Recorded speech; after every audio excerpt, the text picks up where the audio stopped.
Bentrovati, seconda parte del nostro giornale. Adesso il calcio, la Serie B fa ancora male. La sconfitta rimediata venerdì sera dal Palermo contro la Cremonese, una sconfitta che ha gettato nello sconforto l'ambiente rosanero. Ci dice tutto Marco Gullà.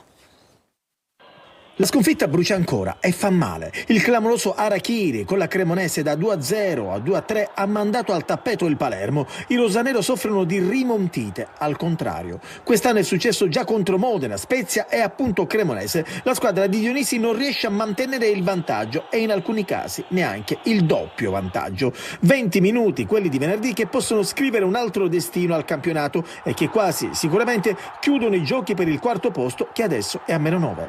Al 27esimo della ripresa sembrava una partita vinta con il Palermo avanti di 2 gol. Dopo il 6° minuto di recupero è stata come un'apocalisse. Dobbiamo reagire, dobbiamo ripartire, c'è la sosta, ma oggi non possiamo perdere questa partita oggi. Non ci possiamo più permettere di avere questi cali e rimettere una partita in gioco dove bisogna avere la capacità di far finire la partita e rimanere 2-0. Nonostante alcuni rumors, Alessio Dionisi resta comunque saldamente alla guida del Palermo. Adesso la sosta, poi i rosanero dovranno riprendere testa e marcia in vista della trasferta a Salerno.